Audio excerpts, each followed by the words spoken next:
All right. That is the end of my questioning. I'd like to now recognize Mr. Crane. Thank you. Chief, I was on a ship for a little bit. I was a gunner's mate on the USS Gettysburg for a couple years. My question to you is, when you had your encounter and you saw it on the screen, you were in the CIC, is that correct? That's correct. On an LCS ship, the CIC is on the bridge, so it's called ICC-1, but yes, same. As well as Representative Burchett followed up on a lead from multiple active-duty Air Force pilot whistleblowers that alleged that the United States Air Force was covering up UAP activity at Eglin Air Force Base. We have heard from a number of whistleblowers, specifically military pilots, that the reason for not coming forward publicly is out of fear that speaking out would cost them their flight status and potentially their careers. This is unacceptable. We cannot protect our airspaces if our best trained observers are silenced. We cannot advance science if we refuse to ask questions. And we cannot maintain trust in government if we keep the American people in the dark. Now, Congress has tried to fix this problem. Congress tried to create formal channels through the All-Domain Anomaly Resolution Office, also known as AARO, and the Intelligence Community Inspector General for service members and officials to make disclosures. But the reality, the reports come in are often to brush aside, slow-walked, or met with skepticism rather than serious investigation. Recently, the former AARO director, known as Sean Kilpatrick, attacked our witnesses and members on this committee. It should be noted that he's a documented liar and brings into question what his purpose at AARO really was if it was not to follow up on investigations and disclose his findings to members of Congress. A former Deputy Assistant Secretary of Defense for Intelligence, Chris Mellon, described a report published by AARO that found no evidence that any USG investigation, academic-sponsored research, or official review panel has confirmed any sighting of UAP-represented extraterrestrial technology. As the most error-ridden and unsatisfactory government report I can recall reading during after decades of government service. Mellon further noted that this was a first error report submitted to Congress without the Director of National Intelligence's sign-off and seemingly excluded input from any scholars or experts who have studied or written extensively about this topic, as would normally be in any other case in this field. Mellon determined that this report failed to fulfill the congressional mandate under which it was required, omitted entire agencies with known investigations or activities related to UAPs, and omitted any discussion of efforts to hide classified or unclassified information about UAP. Such efforts were unaddressed by the report, despite the existence of agency records and investigations concurring with them, including those at U.S. Customs and Border Protection. If we set up offices and oversight bodies only to let them become graveyards for testimony or, worse yet, ruses for pretending to investigate when in actuality there was no follow-up, then we are not doing our jobs. In recent months, Congress has also been presented with evidence that points to technologies that, to our knowledge, are beyond our current capabilities. It is our duty as elected representatives to follow the facts wherever they lead and to ensure that those facts are not buried under classification stamps or bureaucratic excuses. Let me be clear, whether UAPs represent adversarial technology, natural phenomena, or something beyond current human understanding, Congress has a responsibility to investigate. If these objects are foreign in origin, then they pose a direct threat to our national security. And if they represent something unknown, they demand rigorous scientific inquiry, not ridicule, not secrecy, and not silence. The stakes are very high. Adversarial nations are not waiting for us to catch up. They are studying these phenomena as well aggressively, as multiple nations have also announced their own parliamentary investigations into this very topic. If we are to continue to hide information from ourselves, we risk strategic surprise.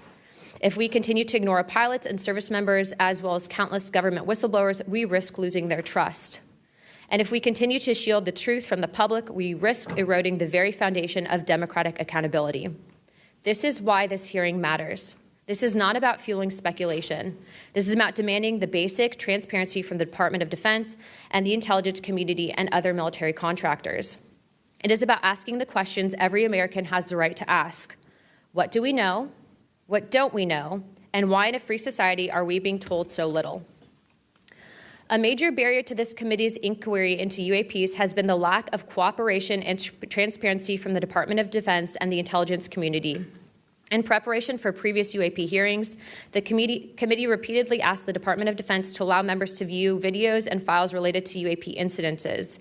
Unfortunately, the Department of Defense notified the committee staff that due to the department's special access program rules, only members of the House Armed Services Committee, as well as the Defense Subcommittee on House Appropriations, also known as HAC-D, were allowed to be read in onto such programs.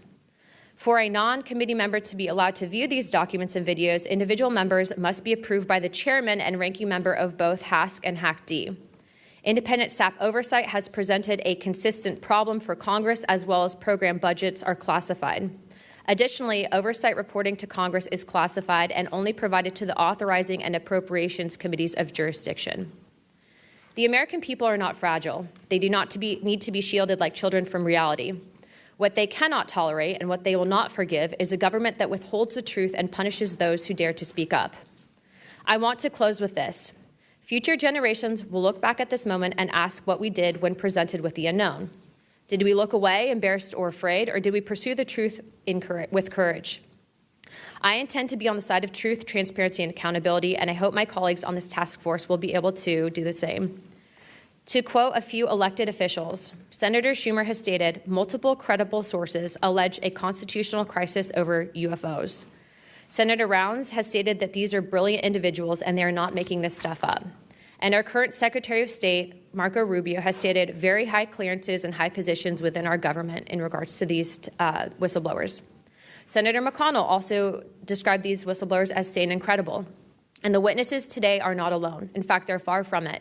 In fact, 34 senior military, government, and intelligence officials have broken their silence. This includes now Secretary of State Marco Rubio, Senator Rounds, Senator Gillibrand, General Jim Clapper, the former director of the government's UAP task force, the former head of aviation security for the White House National Security Council, the former Secretary of Defense, and many more. Again, to quote Secretary of State Rubio in an upcoming documentary known as The Age of Disclosure, even presidents have been operating on a need-to-know basis that begins to spin out of control. And to quote Senator Gillibrand, who also went public in this documentary, it's not acceptable to have secret parts of this government that no one ever sees. It's time for the fundamental truths of UAP to be revealed to our nation's leaders and the public. It's time for the U.S. government to exercise transparency. And with that, I yield to Ranking Member Crockett for the opening statement. Thank you so much, Madam Chair. At a time of increasing distrust in government, it is important for Congress to take action to restore the government's credibility. Bringing transparency to an issue of great public interest is a step toward doing just that. So I thank Chairwoman Luna for calling this bipartisan hearing to discuss Unidentified Anomalous Phenomena, or UAP, which is today's term for what was commonly known as UFOs, unidentified flying objects. And while some people think of flying saucers when they hear these terms, it is vital that we focus on the real-world impact of UAPs on critical infrastructure, civilian safety, and national security. There is good reason to believe that most UAPs have origins far closer to home. Currently, NASA has not found any evidence that any UAPs have an extraterrestrial origin. Our adversaries are working to develop new capabilities to gain military advantages, and those efforts are likely explanation for the mysteries that we have observed. Nevertheless, the federal government has a responsibility to the American people to investigate and provide transparent disclosures about every incident.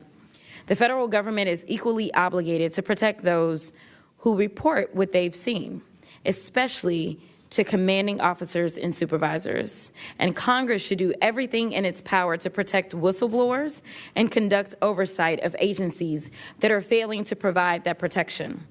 Democracy depends on transparency, and transparency often relies on the courage of individuals willing to risk their careers, reputations, and in some cases, their personal safety to tell the truth.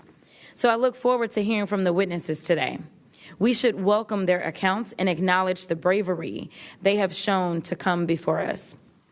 We must ensure that all whistleblowers feel that they can come to Congress to tell their stories without fear of retaliation or professional consequences. We need transparency not just to make better policy, but also to ensure that information flows between all those who need it. There are too many tragic examples in our history where information lapses and a lack of cross-agency coordination led to disaster. Just this year, failure to communicate between FAA and the Department of Defense led to tragedy over the Potomac. The Biden-Harris administration sought to eliminate some of these lapses when it established the All-Domain Anomaly Resolution Office at the Department of Defense. AARO can convene sources from all branches of military, the FAA, and NASA to combine forces to create a comprehensive picture of what is happening in our skies.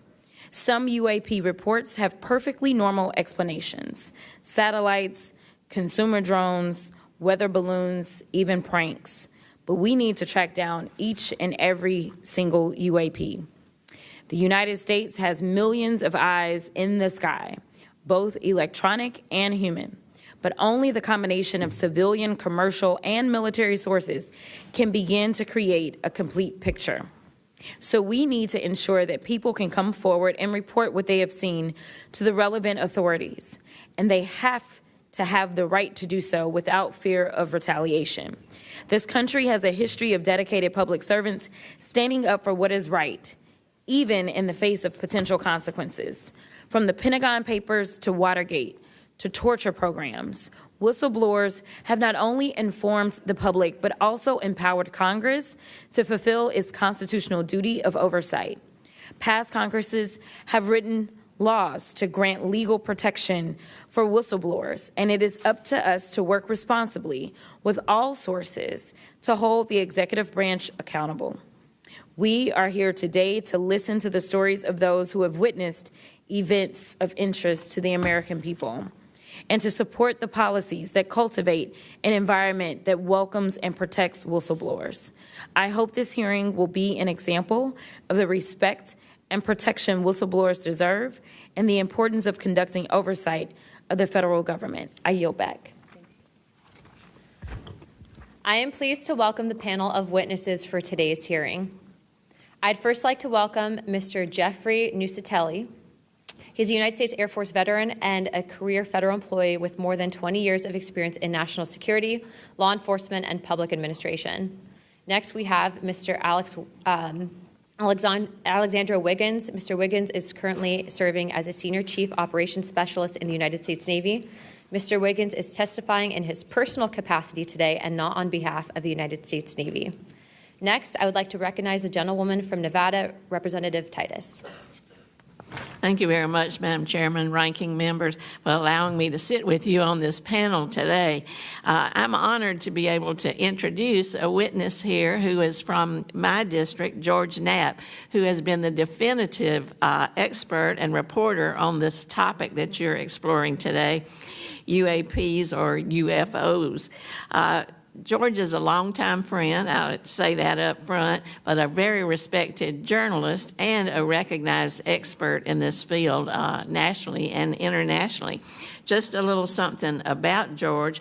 He came to Las Vegas in 1979 and joined KLS television station as a general assignment reporter in 1981. Since 1995, he's been the chief investigative reporter for that channel. He also hosts a national radio show you can listen to on Coast to Coast AM, which covers many of the paranormal topics that y'all are discussing. Over the years, George has been, as I said, recognized for his work. He's been honored with the Peabody Award, the DuPont Award, the Edward Murrow Award, and 27 different regional Emmys for his investigative reporting. Indeed, he has told Nevada's story with clarity, with objectivity, and with integrity. So I know that his testimony today is going to be of great interest and value to this committee. So thank you very much. Next, we have Mr. Dylan Borland. Mr. Borland is a United States Air Force veteran and has a long career in federal service. And finally, I'd like to introduce Mr. Joe Spielberger, a senior policy counsel at the Project of Government Oversight. Pursuant to Committee Rule 9G, the witnesses will please stand and raise their right hand.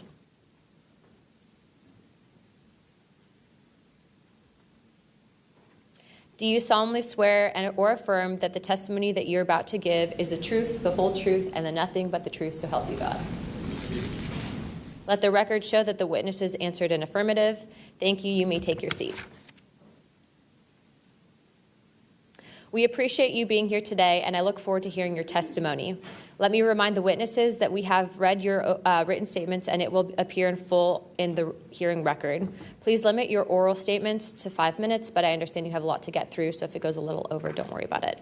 As a reminder, please press the button on the microphone in front of you so that it is on and the members can hear you. When you begin to speak, the light in front of you will turn green. After 4 minutes, the light will turn yellow, and when the red light comes on, your 5 minutes have expired, and we will ask you to please wrap it up. I now recognize Mr. Nusatelli for his opening statement. Good morning. Thank you, Chairwoman Luna, Ranking Member Crockett, and members of the task force for giving us the opportunity to testify today. My name is Jeffrey Nusatelli. I'm a former military police officer with 16 years of active duty service in the U.S. Air Force. I'm here today because the American people have both the right and the responsibility to know the truth about unidentified aerial phenomenon. That truth remains hidden, classified and silenced by fear, retaliation, stigma, and confusion. Today, we are here to help break that silence. Between 2003 and 2005, 5 UAP incidents occurred at Vandenberg Air Force Base, home to the National Missile Defense Project, a top national security priority. At the time, we were conducting launches deemed by the National Reconnaissance Office as the most important in 25 years. These were historic launches. These facilities were vital, and they were repeatedly visited by UAP. Each incident was witnessed by multiple personnel, documented, investigated, and reported up the chain of command. We sent information up, but we got no guidance down on how to handle these events. I personally witnessed one of these events and investigated others as they occurred. 6 other service members have provided me with the information that I will share with you today. The incursions began on October 14, 2003, when Boeing contractors reported a massive glowing red square silently hovering over 2 missile defense sites. After several minutes, it drifted further east onto the base and vanished over the hills. This event, now known as the Vandenberg Red Square, was referenced by Representative Luna at the first hearing on this topic. Official Air Force records of this event are in possession by Aero and the FBI. Later that night, while I was on duty, security guards at a critical launch site reported a bright, fast-moving object over the ocean. I responded to the incident. Chaos ensued over the radio as the object approached rapidly. I heard my friends screaming, "It's coming right at us, it's coming right for us, and now it's right here." Moments later, I heard them say that it had shot off and was gone. When I arrived on scene, I talked to 5 shaken witnesses who described a massive triangular craft larger than a football field that hovered silently for about 45 seconds over their entry control point before shooting away at impossible speed. About a week later, another patrol reported a light over the ocean, behaving erratically. Believing it might be an unannounced aircraft, they declared an emergency, and an armed response force responded. Before the forces could arrive, the object descended and either landed or hovered on our flight line, and then took off again at impossible speed. The witnesses to this event were threatened and intimidated afterward. They were told to keep quiet and think about what they were reporting. After that, things did get quiet until about 2005, when another patrol reported a massive triangular craft larger than a C-130 silently floating over the installation. He watched it for a few minutes. It traveled west and disappeared into the night. And then I had my own encounter, again in 2005. I was off duty, sitting in my backyard with 2 other police officers when we noticed what first appeared to be a satellite in orbit, but it wasn't acting like a satellite. The light was strange, it was pulsing, and then it started to maneuver. It dropped in elevation. At times it would vanish from view and reappear in a different location in the sky, and eventually it reappeared 200 feet over my house. It was a 30-foot diameter sphere of light. My friends and I watched it for a moment, and then it gently accelerated and traveled up and disappeared into the stars. These events profoundly changed my life and the lives of my friends. We stand at a pivotal moment in history. The question is no longer whether these events are real, but whether we have the courage to face them. True leadership requires vision, a willingness to confront the unknown with transparency and resolve. So I ask the Congress to help we, the people, enact this vision. There are 3 goals: fund independent research and treat UAP study with the same seriousness as we would any other scientific field. 2, end secrecy and overclassification. Transparency is the foundation of truth. Without it, witnesses like us are dismissed. 3, protect the witnesses. Many stay silent out of fear for their careers, reputations, and the safety of their families. Protect them, and you will embolden others to join this cause. These phenomena challenge our deepest assumptions about reality, consciousness, and our place in the universe. Exploring them can unlock transformative breakthroughs in technology, biology, and human understanding. Let this be the moment when America chooses courage over fear, transparency over secrecy, and progress over stagnation. Let's show the world that our nation leads not only through strength, but through fearless pursuit of the truth. Thank you. Thank you, Mr. Nusatelli.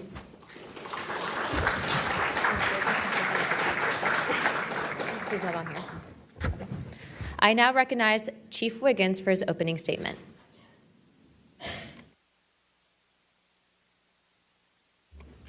Please press your button. Thank you. Good morning, Chairwoman Luna, Ranking Member Crockett, and members of the task force and the committee.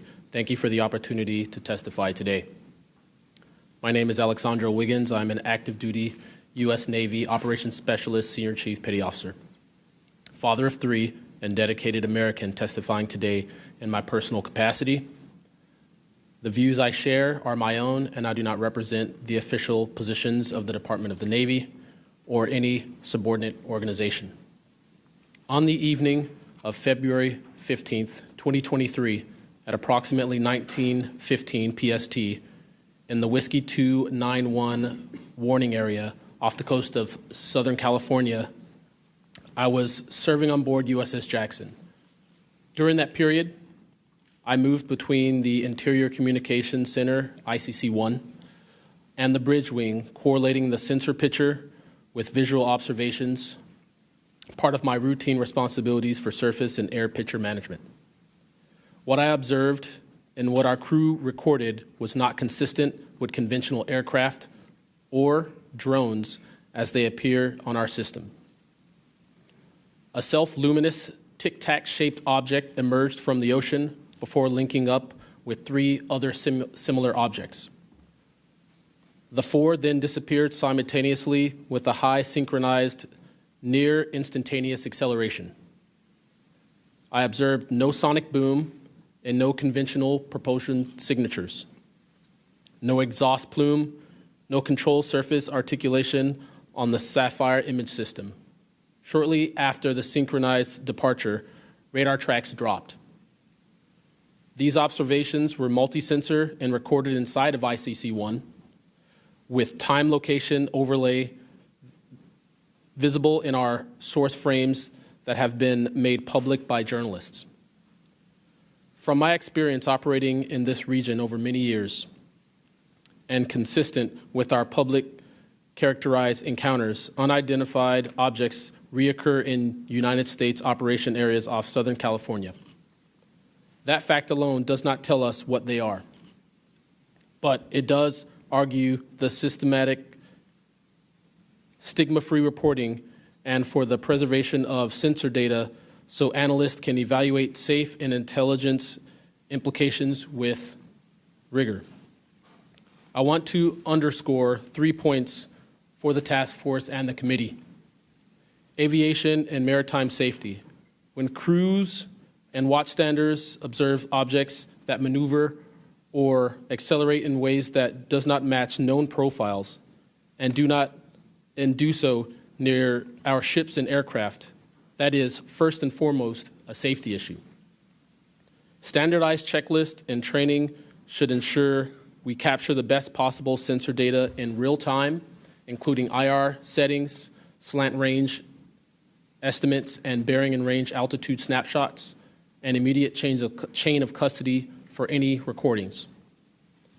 Reporting without stigma, protection without retribution. Sailors need to know that reporting UAP encounters will not harm their careers. Congress can help by reinforcing witness protection and by directing the relevant office to maintain confidential, destigmatized channels for service members who step forward with data. Declassification and transparency where possible. The task force declassification mission is directly relevant here. Where operational security permits releasing metadata preserved sensor excerpts or at least technical summaries would improve public trust and accelerate outside scientific scrutiny.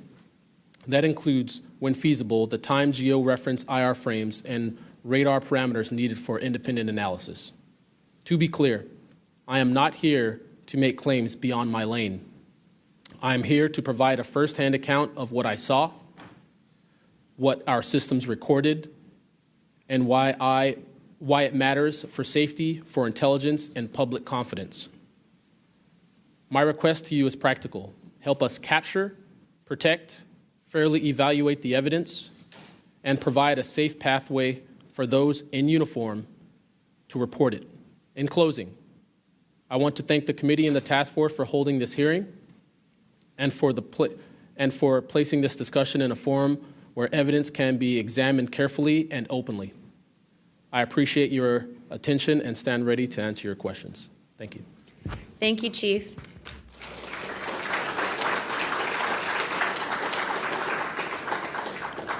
I now recognize Mr. Knapp for his opening statement. Good morning, Chairwoman Luna, Ranking Member, Ms. Crockett, and members of the task force. And Dina Titus, I just knew we were going to get you involved in this topic at one point. Great to see you here. I'm George Knapp, Chief Investigative Reporter at KLAS TV in Las Vegas. I began my pursuit of this weird mystery way back in 1987, and for 38 years, I've always approached this as a news story. It's not a matter of faith or belief. To me, it's a story, and it's an important one. I'm proud to be here alongside these witnesses today, men who have seen strange things and stepped forward to tell the world about it. Whistleblowers and witnesses who step up are routinely insulted, belittled, or worse. They risk their reputations, their careers, their clearances, their livelihoods, and sometimes much more than that, even their freedom. I know that one of the goals of the task force here is to figure out ways to protect whistleblowers and witnesses, and it's a tall order because so many of the things that happen to witnesses like these are extra-legal. They're carried out by persons unknown, as Mr. Dave Grush, sitting up at the top of the room, knows all too well, including events in recent days that have happened to him. I want to share a couple of things that I've learned along the way on this long journey, and I submitted most of that in written form because I estimate that my statement here today would take about 4.5 hours, so I'm going to try to jump over and touch on the more important salient points. I submitted a detailed written statement for the record, and we'll go into a lot of that here, but the public has been told over and over since the late 40s, there's nothing to worry about here. These mysterious craft seen by millions of people in the skies, in the oceans, over the land are not real. They're not a threat. The witnesses are wrong. They're crackpots. Don't believe it. That changed for me. What got me hooked is the paper trail. Documents that were squeezed out of the U.S. government after the FOIA, Freedom of Information Act, became the law of the land. And those documents paint a much different picture than what the public, the press, and Congress have been told over many years.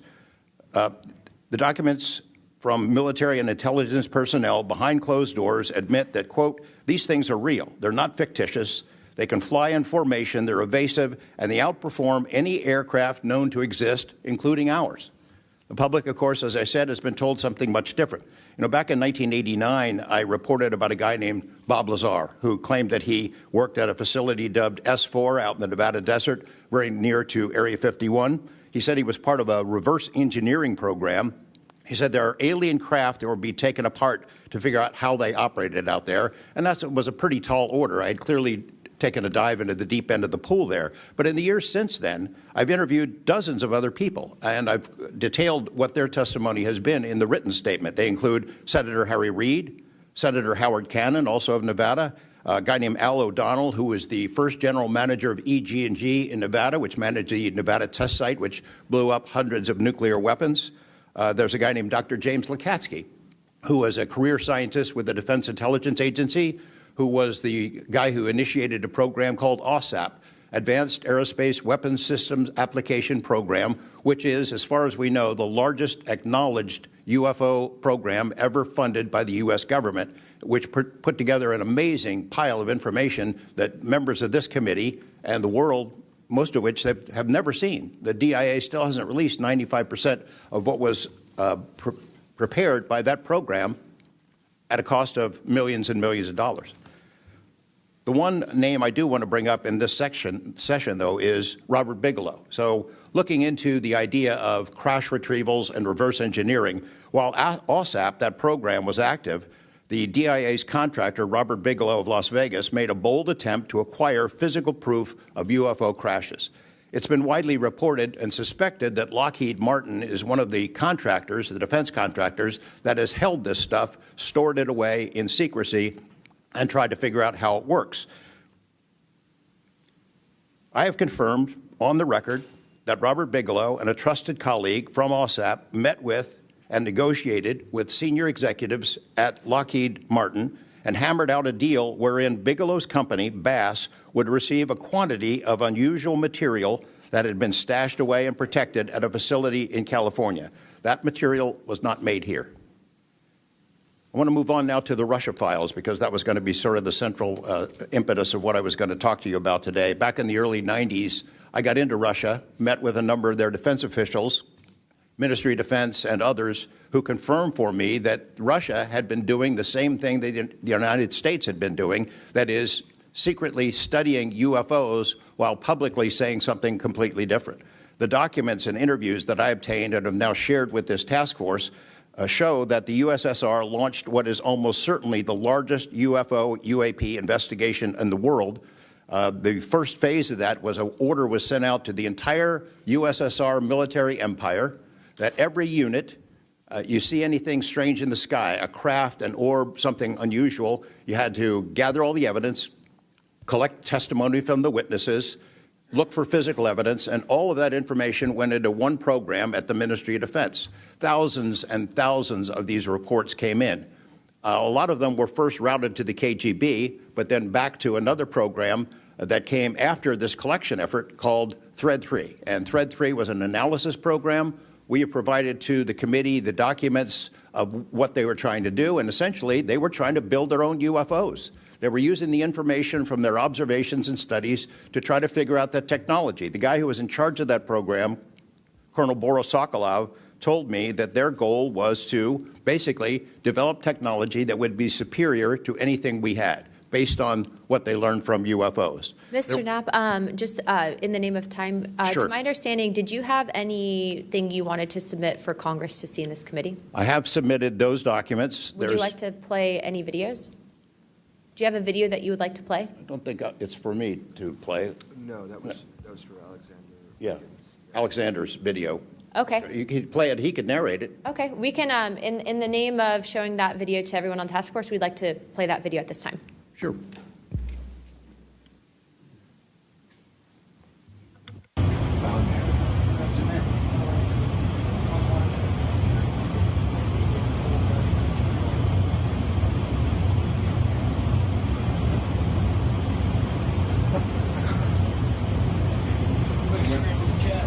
Wouldn't surprise you, I tell you.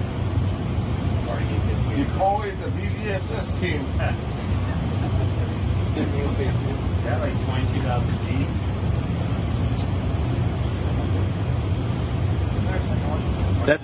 That shit took off earlier.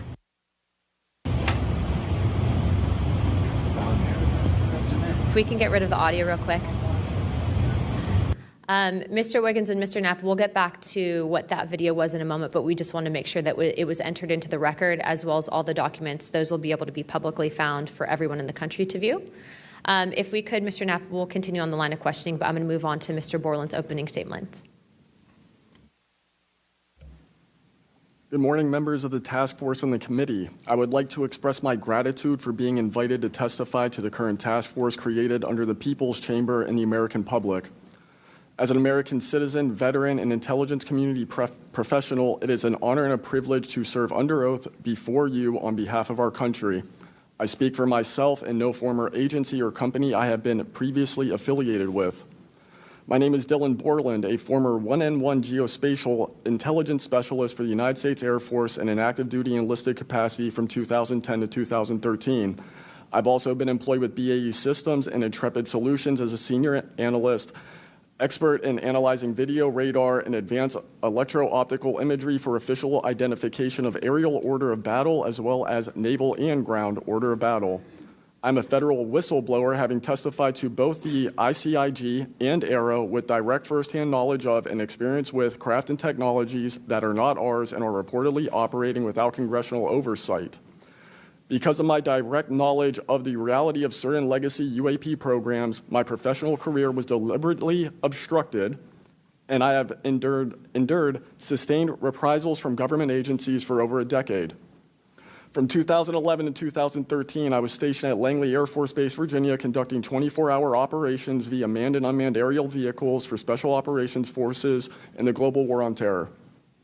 During the summer of 2012, my team was on standby for weather, and I returned to my barracks on base, and at approximately 01:30, I saw an approximately 100-foot equilateral triangle take off from near the NASA hangar on the base. The craft interfered with my telephone, did not have any sound, and the material it was made of appeared fluid or dynamic. I was under this triangular craft for a few minutes, and then it rapidly ascended to commercial jet level in seconds, displaying zero kinetic disturbance, sound, or wind displacement. Some years after that experience, I was further exposed to classified information from the UAP legacy crash retrieval program through a sensitive position I held within a special access program. During this time, intelligence officers approached me in fear for their own careers, citing misconduct within these programs and similar retaliation that I was already enduring at this time. These issues include medical malpractice committed by Veterans Affairs staff, denial of work I performed while enlisted in the United States Air Force, forged and manipulated employment documents, workplace harassment, including colleagues being directed to not speak with me, manipulation of my security clearance by certain agencies, blocking, delaying, and ultimately removing my ability to be employed within the IC. The retaliation I face and the retaliation against individuals I know who worked in these programs is what convinced me in March 2023 to become a whistleblower. I came forward out of concern for people's lives and to ensure I did everything I could to let our elected representatives know the truth about what is really happening in the executive branch. At the end of March 2023, I agreed to meet with AARO following the suggestion of other federal officials believing it was what our nation required of me. I had reservations with AARO due to assessments they were reporting publicly at the time as a misrepresentation of the truth. Because of these concerns, I did not share sources and methods information in order to protect current and former federal personnel who had firsthand exposure to technologies of unknown origin. I did not want anyone to face further retaliation beyond what they had already endured. And unfortunately, a staff member ended up getting in some trouble because of that. After David Grush testified under oath in the summer of 2023 and provided historic disclosure, I was then asked to go to the ICIG and did so in August 2023. It was very clear early on during my intake interview, which was video recorded under oath, that the objective was to solely assess how much I know and not move forward with an investigation with new information I provided them. The aftermath of that IG complaint still troubles me to this day. Since my ICIG complaint, I've been prevented from resuming prior employment and can confirm I'm still blacklisted from certain agencies within the intelligence community. In addition, multiple agencies attempted phishing attacks to assess what I had divulged to the Inspector General, including being asked to disclose details of my ICIG complaint during a CI polygraph for a position unrelated to UFO UAP matters as recently as November 2024. As I sit before you today, I and many other whistleblowers have no job prospects, no foreseeable professional future, and a nation every single one of us came forward to defend. Numerous individuals have come forward in various ways to reveal the truth of the UAP reality as patriots and defenders of our nation. Yet many feel discarded, isolated, hopeless, separated from the country they serve. Efforts to rectify this situation for all whistleblowers have been difficult and troubling. And to my fellow whistleblowers and officials who know this information, I offer you my apology, something that I have never gotten, and I'm giving it to you. I swore an oath to the Constitution of the United States, an oath that demands truth and transparency for our democratic republic to function. Each day, these truths remain hidden from our citizens. Humanity drifts further from the principles our nation was founded to uphold. Each day, victims of crimes committed by agencies and companies maintaining this secrecy are denied justice as another day our Constitution is shredded. In 2023, Patriots provided this committee and the executive branch with undeniable proof of the UAP reality, and I commend your continued commitment. The future of humanity is one which we either travel to the stars or regress to the Stone Age with this technology. My career has been to deliver critical information to decision makers. Your role as elected by your representatives is to act on it. The time to act is now. Thank you.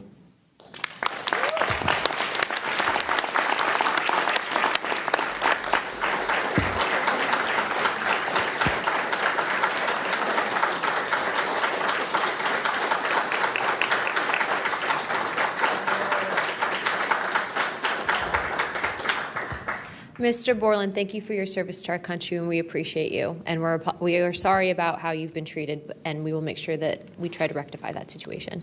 Thank you, ma'am. Mr. Spielberger, please, your opening remarks. Chairwoman Luna, Ranking Member Crockett, and Task Force members, thank you for the opportunity to testify here today about the importance of strengthening whistleblower protections, especially in the context of national security. I am a senior policy counsel at the Project on Government Oversight, a nonpartisan independent watchdog organization that investigates and exposes waste, corruption, abuse of power, and when the government fails to serve the public or silences those who report wrongdoing. Whistleblowers are the first line of defense to root out waste, fraud, abuse of power, and corruption in our government. Congress relies on whistleblowers so that it can fully exercise its oversight and legislative authorities. It's understandable that former presidents of both parties have often taken a hostile approach toward whistleblowers. Their disclosures can embarrass the president and their political party or even lead to a national scandal. But whistleblowers continue to play a vital role during both Democratic and Republican administrations. They help Congress and the public identify and understand what government corruption looks like. Their disclosures fuel investigations and allow us to address wrongdoing and hold those responsible to account. That's why historically there's been a strong bipartisan consensus in Congress to support and protect whistleblowers. Doing so protects the country and ensures our government is more responsive and accountable to the people. National security whistleblowing in particular is a tradition going back to the founding of our country, and over time, national security whistleblowers and their disclosures have impacted some of the most fundamental issues and questions about how we wish to be governed and how our government can better serve its people. From the role the U.S. plays around the world to holding powerful actors accountable, government ethics and transparency, human rights and civil liberties, executive branch authority, First Amendment freedoms of speech and dissent, freedom of the press, and the public's interest and right to know. Despite this invaluable public service, blowing the whistle comes at great personal risk. Whistleblowers risk losing their jobs, careers, livelihoods, and reputations. They can face retaliatory investigations, lawsuits, and even serious criminal charges. And they can endure deep mental, emotional, and psychological harm. All of that risk to speak the truth, to ensure that agencies fulfill their core missions, and that they serve the best interests of the people. Those who retaliate against whistleblowers don't just violate their legal rights, they inflict real harm on our government and betray the public's trust. Targeting whistleblowers instead of the corruption they expose wastes agency resources and further allows that corruption to continue unaddressed. It can instill a chilling effect across an agency, fostering a climate of fear and distrust, quieting dissent and free speech, and deterring potential whistleblowers from coming forward in the future. Whistleblowers are often some of the most dedicated and principled public servants we have because of their willingness to put themselves on the line to do what's right. And Congress has historically supported them, again, on a bipartisan basis, but unfortunately, whistleblowing has increasingly become more politicized, with support for whistleblowers often hinging on which party is in power and which party is politically inconvenienced by the misconduct being exposed. But to be clear, targeting whistleblowers individually risks undermining whistleblowing, period. POGO advises members of Congress on both sides of the aisle to focus on the evidence, not the individual.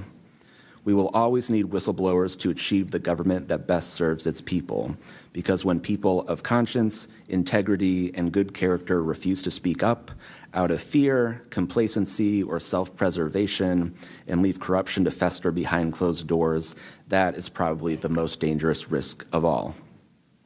If we are serious about increasing government transparency and restoring the public's trust, we need public servants committed to the truth. Whistleblowers need safe and effective channels to make lawful disclosures. They need stronger protections against retaliation. And when they do face retaliation, they need a fair shot to be made whole. Congress has made strides to pass whistleblower legislation, and these laws need to be updated and expanded so that whistleblowers truly receive the protections they need, retaliators are held accountable, and we can achieve the type of government the people deserve. We strongly urge Congress to continue its historic tradition of championing the rights and protections of all whistleblowers. Thank you again for the opportunity to testify here this morning. POGO is committed to working with you and the Oversight Committee to address these critical issues. I look forward to any questions. Thank you, sir, very much. Additionally, without objection, the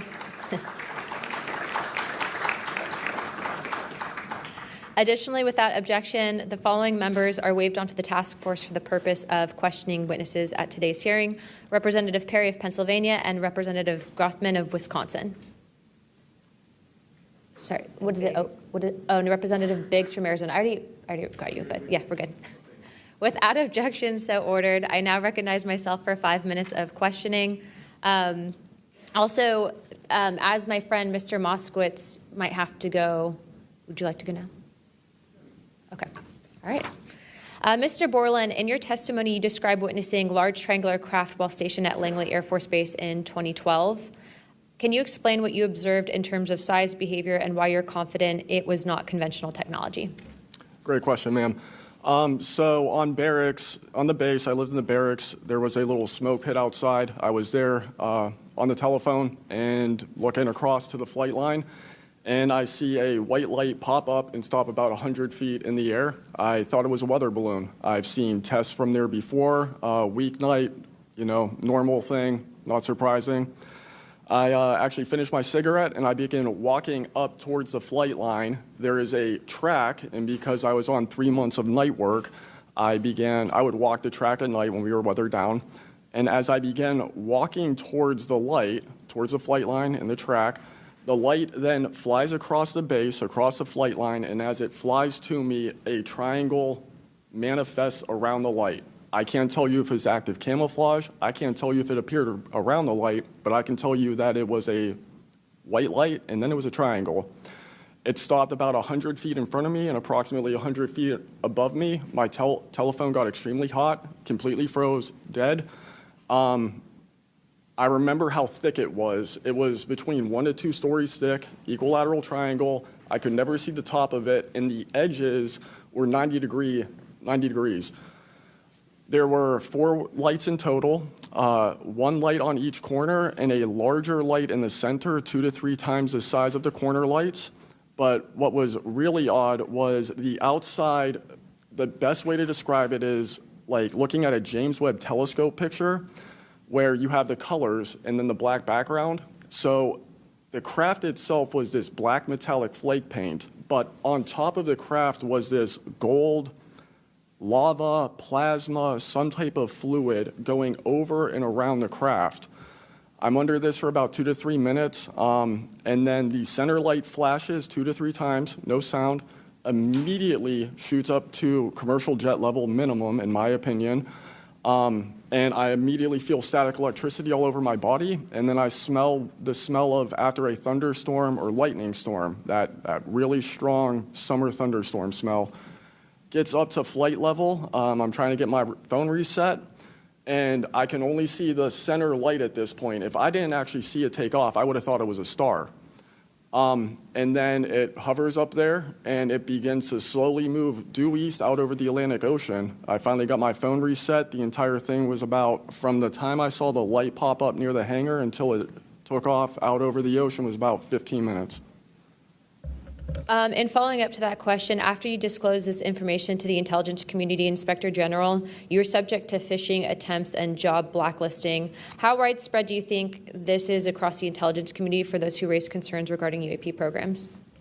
It's a difficult question to answer. I think prior to David Grush and people beginning this process of bringing people into awareness of the reality of these programs and certain things people have witnessed, probably extremely widespread. I think today there's still an issue, but because people are able to come before you and people are speaking out, I think it has been somewhat less. I would hope, though, that people would, because if this goes back into closed doors, this is going to get really ugly.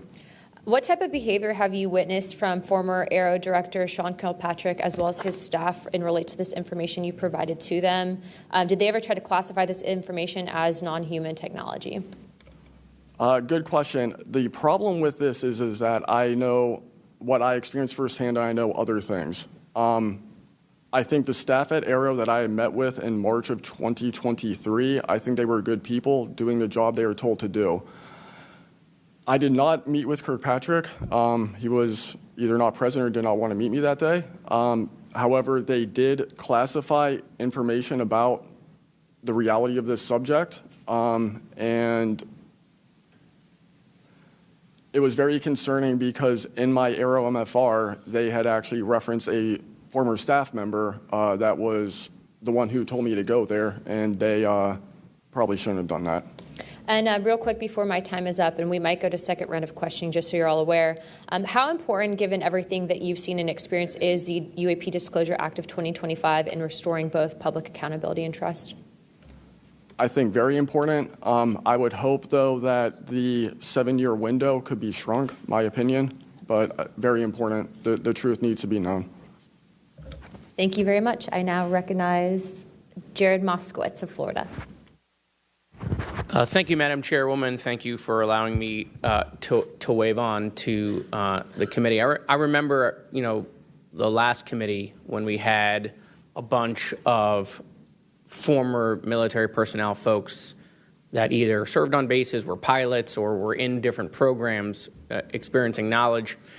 It made me recognize that the narrative has changed, right? It's politically convenient for the government if you all weren't military folks in suits. It would be much better if you pulled up in Winnebagos and were wearing hats. And so the picture of this, because that's important for the American people and how you tell a story, what the message looks like, and who the messenger is. So this is now the second or third committee where we have former military folks with impeccable records, with information and knowledge. And it's definitely clear on a bipartisan basis that we have to protect our whistleblowers. There's no doubt. And in a day in which it's really hard to tell what's true or not from a political standpoint. And so I don't really know what is true. I don't know on this subject. But I do know when we're being lied to. And we are definitely being lied to. There's just no doubt about that. Mr. Wiggins, I want to talk to you. I find your background and testimony compelling. When you first saw what you were looking at, what were your first thoughts? My first thoughts were, I think, everything that I was told and taught as a kid and as growing adult no longer was applicable. If I'm able to see something that I thought defies gravity in such a way, then what else could be possible? That was my first thought. So did you think what you were looking at was a weapons program that you were unaware of, or did you think what you were looking at was obviously some extraterrestrial piece of technology? Neither one of those crossed my mind. It was just. How about now? What do you think it is now? I'm not the expert. I think it. I want to be as skeptical as everyone else and just hope to know the information. Anyone in the U.S. government tell you what you were looking at to try to dissuade you from what you thought it was? No. So no one was like, oh, there was some anomaly with the technology. No one from the government did that? No one. How do you think you were treated when you reported this information or have talked about, the Tic Tac video is well out there. It's well reported. How were you treated? I've had no pushback at all. I haven't had anyone reach out to me or try to, dissuade me in either direction, militarily speaking. So I was treated fair, and I appreciate the Navy itself with assisting me with coming here to being able to testify. That's good. So what do you think the American people should take away from watching your video, right? Because when we watch it, obviously, right, we've never seen anything like that. It defies what we know to be technologically possible. What are we supposed to think? Someone's lying about something. Someone's hiding something, right? That's not normal, what you looked at. I think what the American people should think when seeing that video, along with others before me, is that there is something out there, and we should know as the people what it is. Right, and so let's eliminate possibilities. So they didn't come to you and say there was a technological error with what you were looking at. So we put that aside, right? They didn't say it was broken. So we look at that and we see something. So it's either a weapons program being reverse engineered by our governments or other governments, or it's nobody's government, and it's not from here. Those are it. You agree with that assessment? I agree. One or the other. Mr. Borland, when you first experienced what you were looking at, what did you do next? Like, what was your next step after it had passed and you were done? I actually kind of laughed to myself and said, okay, so this exists as well. Worked in enough programs, been exposed to enough that I was like, okay, so this is a real thing. I went back, walked the track, talked with a couple of my friends about it. I did talk with some of my coworkers, one in particular, which I thought was a joke, and it definitely wasn't, was like, you probably should never say this to anybody. And then what happened to me happened. So. What about you, Mr. How do you pronounce your last name? Nusatelli. Nusatelli.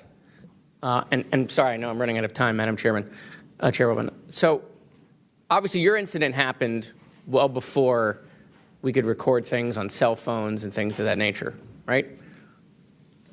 What did you do when you first experienced? Because what you saw, right, you saw it happen like right out of your base. Correct. So tell me what you did after you saw that. What was like your next move? And I want to hear what your experience was. My next move, I went into my house after it left. I made sure no one had been abducted, and I picked up the landline. I called the Security Forces Command Center. I reported it. I requested that they give me a call back and make notifications up the chain of command. I got a call back in about 15 minutes. They reported that the weather station reported no balloons or aircraft, nothing on radar, no aircraft inbound or outbound. So I got that notification. And then within the following day or two, me and the other witnesses wrote statements. We prepared a report, and then we filed all that information. Madam Chairman, thank you for your indulgence in my questioning, and thank you for continuing to lead on this subject. What do you and your friends think about it today? You all have talked about it. Yeah. I mean, so what do you think about your experience as a collective group? That'll be my last question, Madam Chairwoman. I mean, we've been talking about this for 20 years. We don't know what we saw. What we saw changed our lives and the way we think about everything. It was incredibly profound. The object I saw, I don't even know if it was an object. It was a light. It was an orb. It didn't look like a craft, but it did look solid. And that's what we talk about. We noticed the object, and this was a pattern across all the encounters. Someone would see a light. They would pay attention to the light. And then the object responds. It performs for you. And then they come down and they investigate you. So it's almost like they're curious. So that's the thing we primarily talk about. Why did it come after we noticed it? Maybe it noticed us after we noticed it. You're welcome. I now recognize Representative Mace for 5 minutes. Thank you, Madam Chair, and I want to thank all of our witnesses for being here today. Mr. Borland, I'd like to start with you and ask a few questions. Were there any other witnesses when you saw the equilateral triangle? Were there other witnesses that saw the same thing? Not to my knowledge, ma'am. At that point, the only people that would be awake is those of us that were doing operations for the GWAT and then security forces. So not to my knowledge. And do you think that, in your opinion, that the equilateral triangle was the U.S. government's technology? I did once upon a time, but knowing what I know now, I'll have to answer that question in a skiff probably. Well, my next question is, you teased us, so knowing what you know now means what? I know enough to know that if you want an answer to that question, go to ARROW. They have the answer. Do you think it was a foreign government? I do not, no. And ARROW is supposed to be disclosing. The last time I was in a skiff with ARROW, they said they were going to be doing disclosures. Had they been doing much of that? I don't have an answer to you you. I don't know. I know what ARROW reports publicly, and I know what I've been through. Yeah. And some of this stuff can be, I think, debunked, right? Sometimes there are weather balloons that look kind of a little funky, or drones or whatever, depending on the angle, direction, speed, et cetera. Are you scared for your safety? That's a complicated question. So being here today, if I say the wrong word, technically I can be charged with espionage. Espionage is a death penalty. Whistleblowers have faced it. John Kiriakou, for example. I am not scared for my physical safety in the sense of an agency or company coming to kill me, but I have no job. My career has been tarnished. I'm unemployed, living off of unemployment for the next 3-4 weeks until that's gone. So it's a complicated question. Have there been stories leaked about your life to try to discredit you in the public eye? As of now, I don't know. We know they did that to Mr. Grush. I am aware. Yes, ma'am. They leaked his private medical information, horrific things. It is. Okay, you said in your testimony earlier with the chairwoman, you know other things. I guess that has to be mentioned in a skiff. It would. The other things. It would, pending I'm even legally allowed to speak on, and the people in the room are even legally allowed to hear it. And is that, would we need to know the compartmentalized word, like what the code word is, or the name of the program, the special access program, in order to even hear it? You have to know the word, right? I would suggest, the name of it, right? I would suggest that to be asked to DNI Gabbard and work with her for that, because I can't give you the answer on what is the requirement. But this is what the U.S. government does, right? They compartmentalize the information. Only certain people know the name of the program, and if you don't know it, you can't get the information. If you don't have the name, you don't know what to ask for. Even when we're reviewing the budget, we go into a skiff, we look at DOD budget and the budget of like black box programs, and we don't know what we're looking at because we don't know what these programs are. Is it a way for the government to hide from Congress what's really going on and where the money's going? In my opinion, absolutely yes. You mentioned, too, in your testimony earlier that, quote, you went to speak with the government and they said somebody's name, a colleague's name, and you said they shouldn't have mentioned that staff person's name. What does that mean? A Senate staffer who is the one who helped me get to ARROW recommended me I go there, gave me the email and the phone number because I could not find that information at all at the time. In fact, I believe you guys have talked about how ARROW didn't even have a website for quite a period of time. We were told they were going to do disclosures, both what they've debunked, because some of it can be debunked, and then what they haven't been able to debunk. And to my knowledge, it hasn't been a thing. I only have 1 minute left. So, Mr. Knapp, we are definitely going to watch every documentary. You guys have you and Jeremy have done a terrific job. I usually have more questions than I have answers. I think we all do, and you guys are doing a terrific job to bring information to the public. Do you think that any of this is a psyop by the U.S. government? Entirely possible. I mean, Our government and other governments have admitted that they've tried to use UFOs to cover secret projects. But I think they also do some reverse engineering of those claims. So years after people start seeing UFOs over Area 51, for example, they come up with the story, oh, yeah, that was, we planted that story. So I read in a major newspaper just a couple of weeks ago, they planted this story. An Air Force colonel went out into the desert, went to a bar at Rachel, and gave them some fake UFO photos. And that's how the whole story about Area 51 started, which is preposterous. Yeah. And I didn't even get to the crash retrieval program stuff yet, Ms. Chairwoman. There's just so much. Okay. Thank you so much for your time today. I wish we had more time. Thank you, Madam Chair.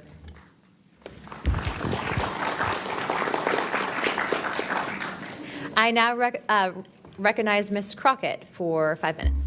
Thank you so much, Madam Chair, and thank you so much to each of the witnesses that have come before us today. The federal government has had a long-standing overclassification issue in general. We all know that, from the assassinations of MLK and Malcolm X to the COINTELPRO and torture programs to now UAPs. The federal government has kept the American public in the dark about issues of immense public interest. The federal government has routinely made excuses for failing to provide transparency to the public, the most common of which is national security concerns. Mr. Spielberger, can you provide an example of when national security was inappropriately used as a pretext for classification? Congresswoman, probably one of the most infamous examples of that is the 9/11 Commission that found that overclassification was a key factor in the failure to adequately prevent the attacks of that day. In addition to that, what lessons from these oversight failures should guide Congress in approaching UAP oversight? Generally speaking, we would advise this Congress to ensure that agencies adopt a general policy in favor of disclosure instead of a knee-jerk needing to overclassify information and documents. We should ensure that when information is classified or deemed sensitive, it's only for legitimate national security and privacy concerns. And we would recommend adding additional factors to the considerations of cost, value, and certainly to the extent that it's critical for the public interest and the public's right to know, especially when we are talking about these very serious national security concerns and implications. Can you speak to how whistleblowers have historically helped Congress uncover the truth in other areas and how that might apply here? Absolutely. So again, Congress has always relied on whistleblowers coming forward and making disclosures in a number of different issues across different agencies, anything from national security to airline safety, railway safety, environmental concerns, workplace health and safety, a lot of issues coming out of the COVID pandemic, for example. Whistleblowers have come forward with important disclosures on just about any critical issue affecting our government and affecting the American people, all of which have grave implications for the rights and protections that we have and how we live our lives in communities across the country. How important is it for whistleblowers to have strong protections when it comes to UAP-related disclosures or disclosures of other topics of excessive government secrecy? It's absolutely vital. This has been one of the disappointing failures of doing this work, of advocating for stronger whistleblower protections. We recognize the invaluable public service that brave whistleblowers play in coming forward, again, taking all of these risks that we've heard about just to speak the truth, to get important information out in the public consciousness, but they can only do so when we have safe and secure channels for reporting, when there is trust in the independence of agency watchdogs like inspectors general, like the Office of Special Counsel, like the Merit Systems Protection Board that play critical roles in investigating whistleblower disclosures and enforcing the protections of whistleblowers. All of that is essential to allow whistleblowers to keep coming forward and playing these incredibly important public roles. Thank you so much. Let me just say this. People look at Congress, especially now, and they see a lack of unity. They don't see the ability for us to come together really on much of anything. I will say that I do applaud the chairwoman and the work of this committee because for once I feel like we are focusing on governing, which should be about transparency. The reality is that we cause more harm than good when we allow a lack of transparency to fester. It allows for all types of conspiracy theories instead of us actually making the investments that we need to make to get the information and actually provide it to the American people. The reason that I wanted to focus on making sure that we answer some questions specifically around the protections of those that are willing to come forward is because the only way that we can make this government actually work for all of us is if no matter where you are in this federal government, you feel as if you are safe when you come forward with information of any issue. And so I do want to thank you for all of your stories. The reality is that we only get 5 minutes, and the vast majority of everything that you have to say cannot be contextualized within 5 minutes. But I know that my colleagues are going to get to kind of pulling some more of that out. But again, I really just want to thank you for your courage in this moment, and thank you for your service to our country.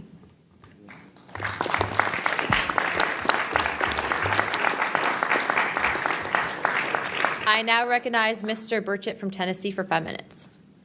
Thank you, Chair Lady, and thank you, Ranking Member Crockett. I see a lot of friends out there, and I see a couple enemies, so I'll kind of remember that.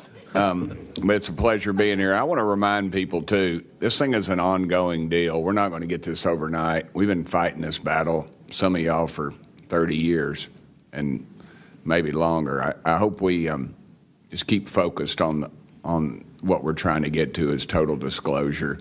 We get a little wrapped up in a lot of things, but the government has something, and they need to turn it over to us. We pay their dadgum salary, you pay our salary, and you ought to get more out of us than you do.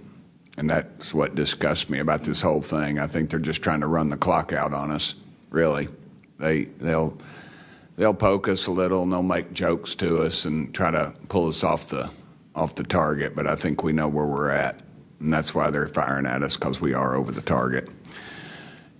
My first question is, Mr. Knapp, I recently introduced the UAP Whistleblower Protection Act to help provide whistleblower protection to federal personnel for disclosing the use of federal taxpayer funds to investigate UFOs. I still don't want to say UAPs. How can Congress further increase whistleblower protections?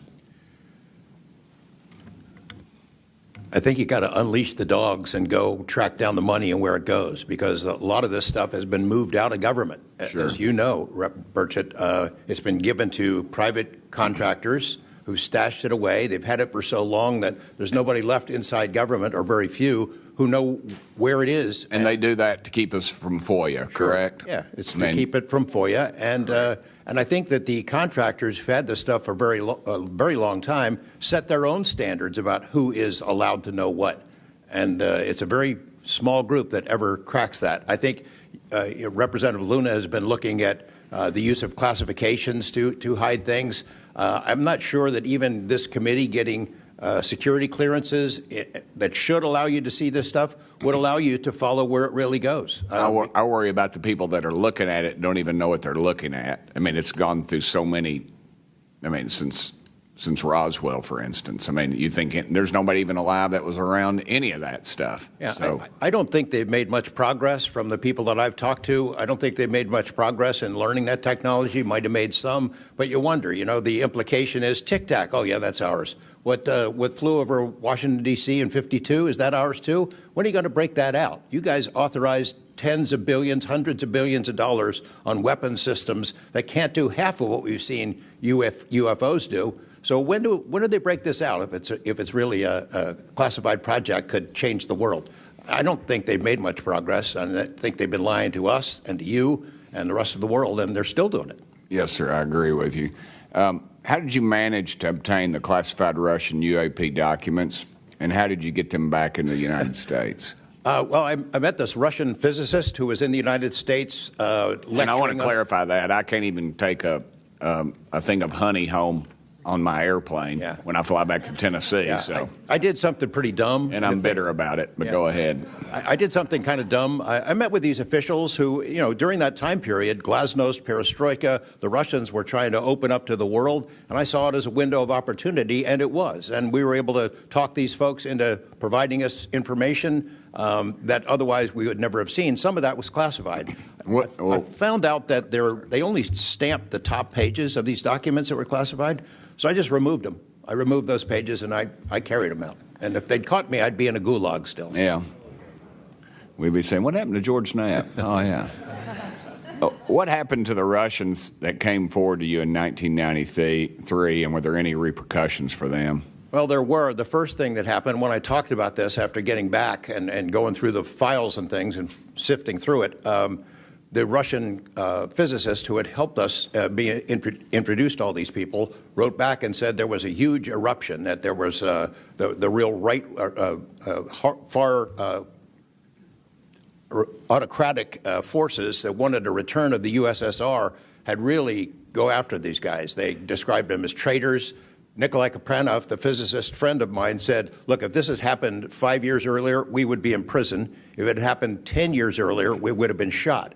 Right. Luckily, at that point, Putin was not in power, but none of those people that we talked to on that trip in 1993 would ever talk to me again. I went back in 1996, and it was like I had the plague. I spoke to different people, but they were scared. And eventually, the story was spun where the Ministry of Defense officials who gave us this information were described as ufologists who said there was nothing really significant to these files. They didn't really find anything a big deal. And I can tell you, you'll see those files that I shared with you, they did find stuff. There was an incident in October of 1982 over an ICBM base where UFOs popped up, was observed over this base where the missiles are pointed at us, United States.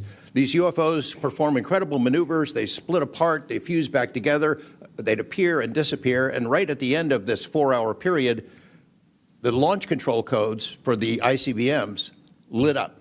Something entered the correct codes. The missiles were fired up and ready to launch, and they could not shut it down. The Russian officers were panicking. The UFOs they disappeared. The launch control system goes back to normal. Colonel Sokolov and his team came in, took the thing apart, could not figure out what it was. It wasn't a power surge or EMPs or some of the baloney excuses that our country has given for similar events involving our nuclear missiles. They thought it was a message from wherever the UFOs were from. And that's a chilling thing. I mean, we were a couple of seconds away from World War III starting, and the UFOs were responsible for it. All right, I'm out of time, but real quick, who are the contractors that have this material, the corporations? Well, one of them is Lockheed. And I'll tell you, I mean, I'm not saying Lockheed's the bad guys. They're doing what they were asked to do. Sure. They have lied about this because that's what they're supposed to do. But Lockheed would be one. There's a list I can give you, Congressman. Some of the big ones, the usual suspects. Okay, thank you. Yield back, Chair Lady. Sorry for going over. It's all good. It's all George Knapp's fault. I now recognize Ms. Boebert for 5 minutes. Thank you, Madam Chair. Chief Wiggins, based on your training and operational experience, could the behavior that you witnessed, a transmedium object vanishing without a sound, be explained by any known technology that we possess or other governments possess? It cannot. No. And has any government agency debriefed you or any of your shipmates regarding the EOIR and radar confirmed UAP encounter aboard USS Jackson? No one has, no, ma'am. What was that encounter like when you brought that up? If you want to briefly summarize that, when you brought that to their attention and then you were not provided any follow-up, who was told and how did you feel when there was no contact back to you? As far as the actual incident happening Yes, or sir. the reporting level? Yes, Chief. It was within the event happening. My duties are to report to the tactical action officer on watch while we're standing watch. So tactical action officer was there. I made my report. I've not had any discussion outside of that day. There's been no communication to me or requests from me within side of the military. But speaking of that actual incident itself, once the report was made to the tactical action officer, that's when I made the decision to ask the individual watchstander that was controlling Sapphire to be able to slew into the location. And that's what you see in the video itself is when the watchstander is slewing in and kind of showing us what we're looking at. But outside of that, that's as far as the reporting went that I know of. Thank you, Chief. Just for the sake of time, Mr. Nusatelli, has ARO, the Air Force, or the FBI ever followed up with you personally about the Red Square event? I did have follow-up by Aero, nothing with the Air Force. The Aero office updated me, I think, at least 2 times. They let me know that they were unable to locate any records, that the records had been destroyed by the Air Force. The Air Force is destroying all their police records every 3 years on a schedule. So You were informed that these documents were destroyed. Well, I have a Freedom of Information Act from the Air Force that states clearly that they destroy all police records on a 3-year schedule. Okay. So they were sitting on documentation, destroyed it, refused to question any of the lead investigators, anything leading into this investigation? Yeah, basically they destroyed all the police records. So you couldn't even call the Air Force and ask them if there was a vehicle accident in that time frame. So that's a big problem. We're losing data in real time. So we'll never be able to go back and track. I think our federal government has a history of destroying records. Thank you. Thank you very much, Mr. Nusatelli. Dr. Borland, as a geospatial intelligence officer, have you seen classified data indicating UAPs operate in restricted U.S. airspace? And has that information been withheld from Congress? I have not in U.S. airspace. That is intelligence oversight, so I did not have domestic authorities. After filing your Inspector General complaint over retaliation inside the Pentagon's UAP office, did you receive any kind of protection or just more retaliation? Within the IG or Aero, ma'am? Either. Aero, they went after the staff member and classified everything, shut that down. The IG, to this day, I don't even know if my complaint's active. I know my attorney that represented me was very, very, very concerned. And the best of my understanding, I was determined credible, not urgent. And do you think that experience would suggest that the internal UAP investigations may be compromised? Possibly. I mean, it's so hard because this goes back to people doing the job they're told to do, and very few people are going to want to give up their careers, 20, 30-year pension, get rid of their kids' health care, get rid of their house. It's possible, yes. Yes. Thank you very much, Dr. Borland.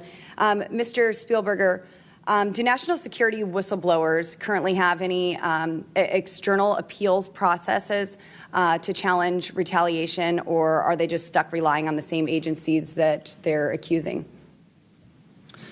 Congresswoman, this is one of the biggest concerns that we at POGO have, basically around the independence of investigations and accountability for retaliation. Basically, yes, national security whistleblowers have to rely on internal administrative processes that go through agency inspector generals. There are some differentiations, but the bottom line is that they are forced to rely on protection from the same agencies and people who they are alleging retaliated against them. Yes. Well, I thank you all for your bravery. We are out of time here. Thank you so much for coming forward, and we will do everything that we can to ensure that you are all protected. Thank you for trying to bring truth and transparency to the American people. Madam Chair, I yield. I now recognize Mr. Burleson for about 5 minutes. Thank you, everyone. It takes such great courage to come forward, and we acknowledge that, and I hope that you see that we are taking that seriously. And so very thankful for what you're doing today. I'm also very thankful for previous witnesses that have come forward. I see Matthew Brown in the audience. He courageously stepped forward and was as a witness. I encourage everybody to look and seek his testimony. I want to thank the people that came in our first hearing: Ryan Graves, David Grush, David Fravor, and in our second hearing, Admiral Gallaudet, Lou Elizondo, and Mr. Gold, and the many others that have come forward. We hear you, and it's time that we, enough is enough. It's time that we take action. Look, I'm not jumped to the conclusion that I believe that there are, aliens coming from another planet, but I'm open to that. And I think that it's our responsibility, especially when we're seeing that we have a government that is actively blocking information from us. Just last night, I tried to get an amendment onto the National Defense Authorization Act that fit in the germaneness of that bill to have UAP disclosure. And conveniently, it was named non-germane, mostly deemed by staff, not even an elected official. This is the kind of stuff that we repeatedly see. Last year, we were blocked by someone in House administration from being able to receive a full briefing from Arrow. So not an elected official, but someone in staff blocked us. And I've had it. Enough is enough. I want to cue up a video that I've been given. And as before it starts, I'm going to describe. This was taken October 30th of 2024. This video is of an MQ-9 drone tracking an orb, or this object, off the coast of Yemen. You'll see that another MQ-9 launched a Hellfire missile. You cannot see that drone. And so I'm not going to explain it to you. You'll see exactly what it does.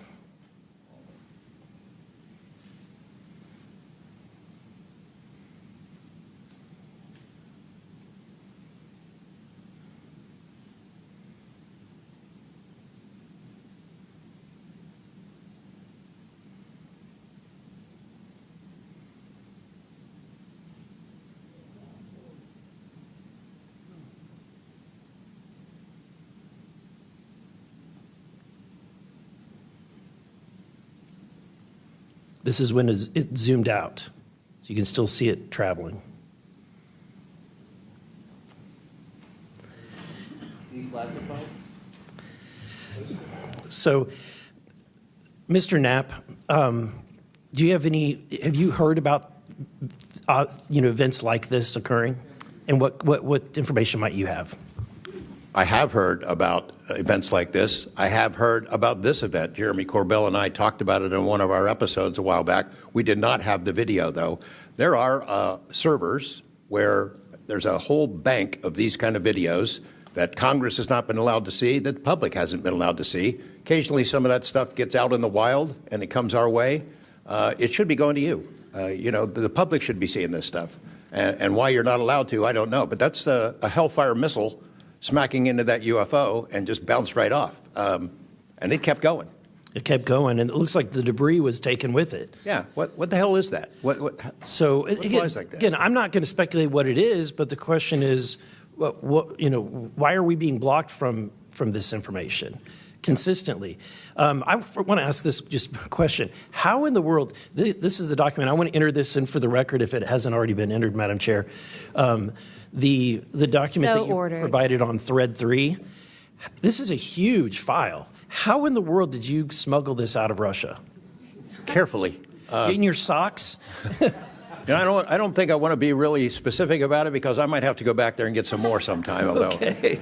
No, that'd be crazy to do that. Well, I took the top pages off that were stamped with the security signature, and I carried them out on my person. But the rest of them I just threw in my suitcase and threw some caviar in there as a distraction as well, and hoped for the best. Otherwise, I'd be a citizen of Siberia right now.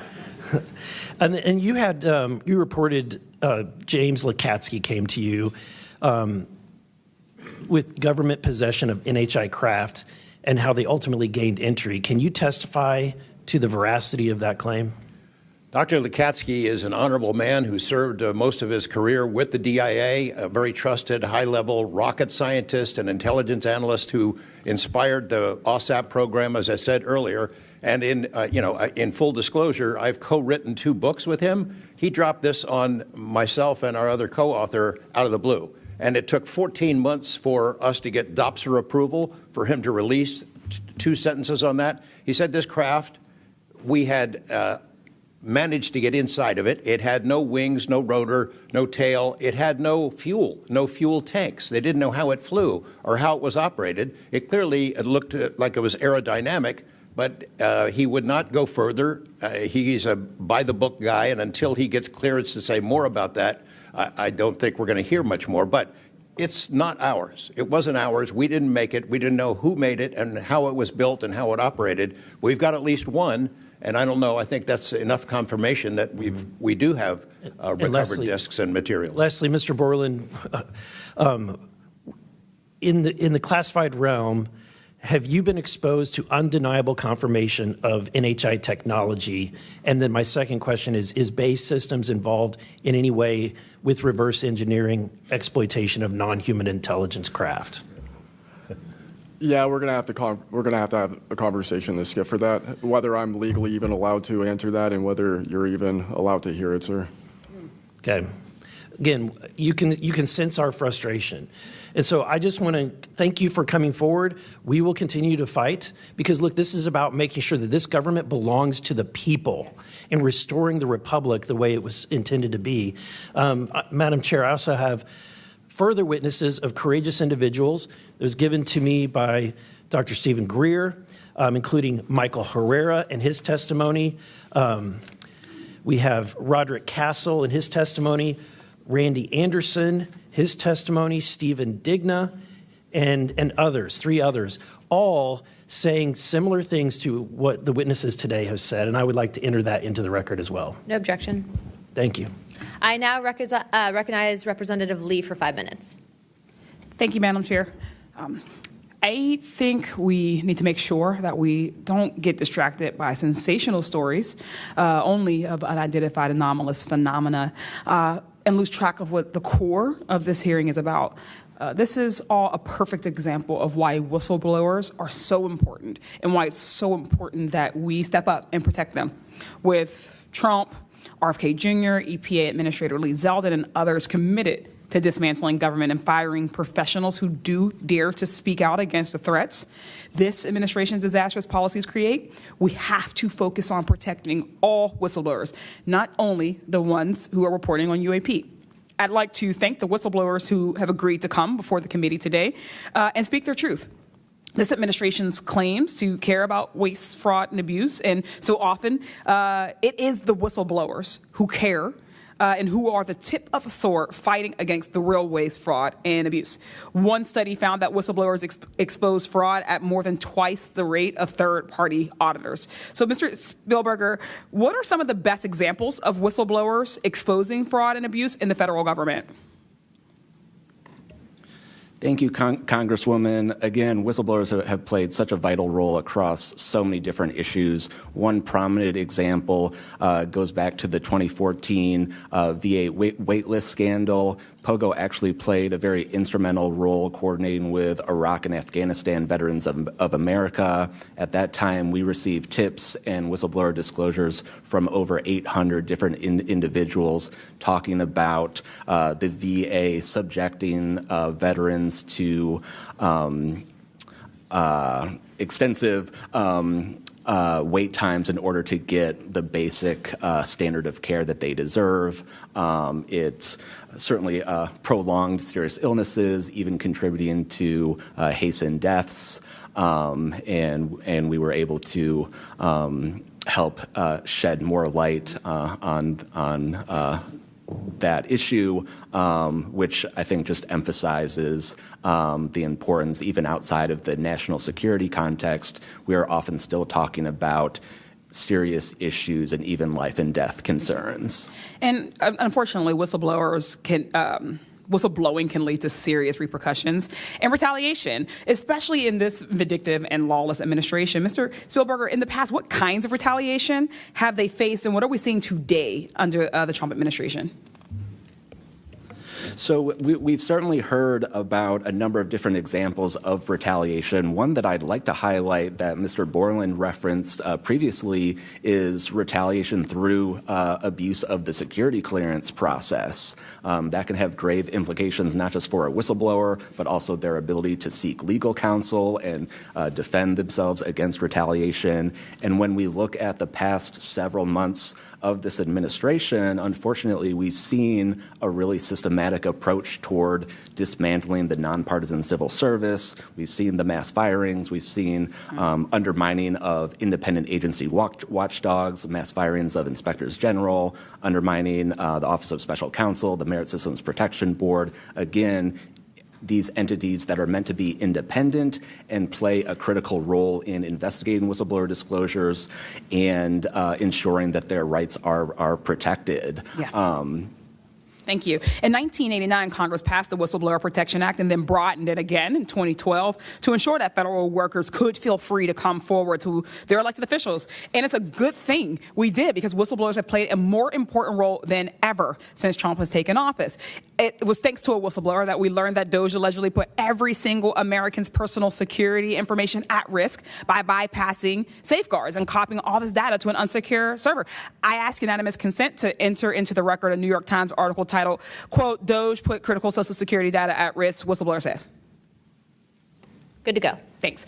We've had whistleblowers at the National Labor Relations Board reveal that DOJ minions may have shipped case files outside of the agency, possibly to help then co-president Elon Musk continue to exploit his workers. And last week, whistleblowers at the National Institute of Health came forward to say that RFK Jr.'s vaccine misinformation campaign had pervaded even the highest levels of the agency. Typically, whistleblowers have an inspector general they can rely on to investigate their claims and register issues with agency leadership. But President Trump has fired or demoted over 20 inspectors general. If I may ask one more question, Mr. Spielberger, can you explain how eroding the independence and capabilities of inspectors general further endanger these whistleblowers?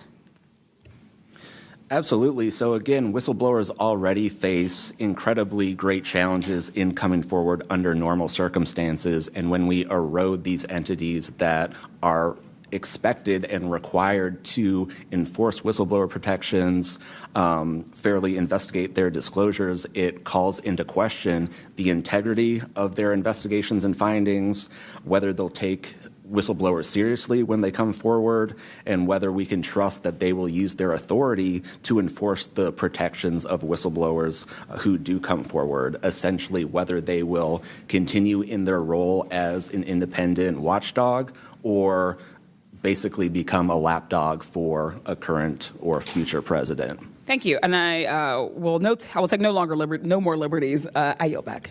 Thank you. I now recognize Mr. Crane for 5 minutes. Thank you, Ms. Chairwoman, for holding this hearing. Thank you to the witnesses for appearing.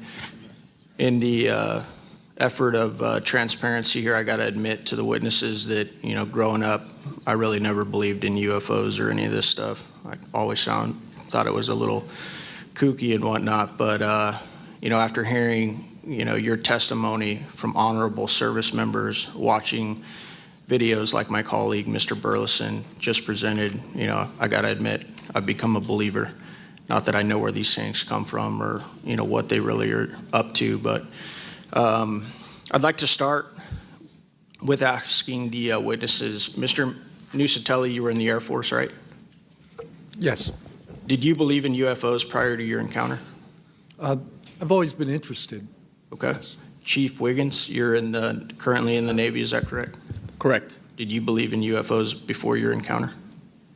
I did. I'm from Las Vegas, and I've watched George Knapp my whole life. Okay. What about you, Mr. Borland? I have always been open to where facts go. So, were you guys scared or hesitant to come forward and tell your story because of fear and believing that you might be reprimanded or ostracized from society because of your stories? Mr. Nusatelli? Yes, absolutely.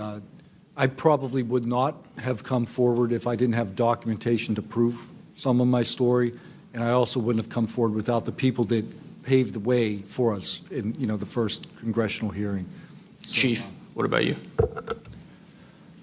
Once I got the okay from the Navy from top down, that gave me a level of relief.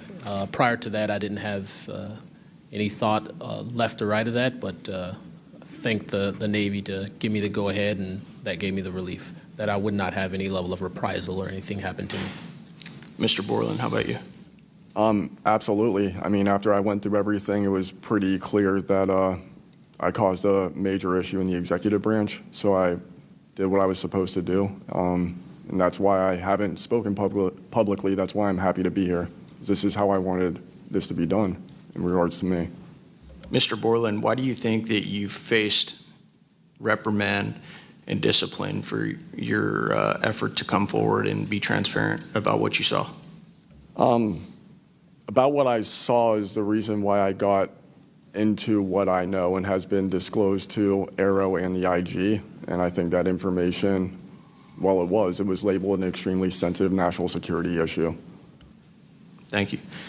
Mr. Knapp, I've watched many of your videos on Joe Rogan and other places. One of the big questions, I think, for many of us is why do you believe that the federal government refuses to be transparent about this issue? I think there's probably multiple reasons. At the start, when these things first started invading our skies in large numbers, we were scared. It was right after World War II, and we didn't know what they were, and they didn't want to panic the public, and that was probably a good call. Over time, I think the lying sort of became institutionalized, Flights over Washington, D.C. in 1952, they're seen, they're captured on radar, jets are chased after these objects, and then we get an explanation it was a temperature inversion. And those kind of lies have been told for a long time. What was told to me by an investigator from Congress, a guy named Richard D'Amato, who was sent after this story by Robert Byrd and Harry Reid, he came out to Nevada, tried to get into Area 51, did get in there, looked around, talked to people, trying to get to the bottom of it. He believed that this program, reverse engineering, et cetera, was inside, had been moved inside these corporations. And he said, when this comes out, people are going to go to prison. And he meant people who were basically misusing legitimate national security funds, tens of billions of dollars, in order to keep this cover-up going. I also believe there's a legitimate reason for the cover-up in that there is undeniable connection of national security involved in this technology. If we are racing for it to master that technology against the Russians and the Chinese, which is what I have been told by Senator Reid and many others, then it is a race that's critical to our survival. There could be a form of disclosure, I think. Yes, it's real. It's from somewhere else, without revealing all the details that would allow someone else to have an advantage in the race for this technology. Thank you. Finally, I'd like to enter into the testimony a letter I sent to the DoD regarding the case of Major David Charles Grush, a UAP whistleblower who's been extremely helpful to this committee. Unfortunately, due to his participation in the disclosure of UAP, he suffered reprisal like the removal of his clearance, denial of promotion, and loss of medical retirement. I wrote the DoD on July 24, 2025, on behalf of Major Grush, and I'm still waiting for a reply. I appreciate any help the committee can offer to get a response. Thank you. I yield back. Without objection, we'll be following up with the DoD after this hearing. Thank you, Representative Crane. I'd next like to recognize Representative Gill for 5 minutes. Thank you, Chairwoman Luna, for holding this hearing, and I'd like to yield a minute of my time to you. Perfect. My first question is to Mr. Knapp. Mr. Knapp, how do we know that the files that you obtained from the former Soviet government are not BS and just given to you as a disinformation campaign against the U.S. government? Yeah, it's a good question. So I shared some of them with the Senate Intelligence Committee when I first got back because that was requested by the Russians who shared some of that information with me. Secondly, I gave all of that material to the DIA through BASS, the OSAP program. Sorry for the acronyms. Can you name names real quick? Sorry. At BASS or OSAP? Who did you give them to directly? I gave them to Robert Bigelow and to Jim Lukatsky. And they hired a whole team to go through them and retranslate them and analyze it, and they created a structure of how the UFO programs in the USSR and Russia were put together. They said they were real. The other person who said they were real is David Grush. Noted. Thank you. Representative Gill. Yep. And thank you. I'd like to yield the remainder of my time to Eric Burleson. Thank you, Representative Gill. Mr. Wiggins, Chief Wiggins, in your view, what mechanisms such as internal protocols, witness debriefings, or cross-agency documentation should be better established in order to ensure that such a credible sighting like the one that you have given are preserved and made available to oversight bodies like this? Thank you, sir. As a active duty Navy member, our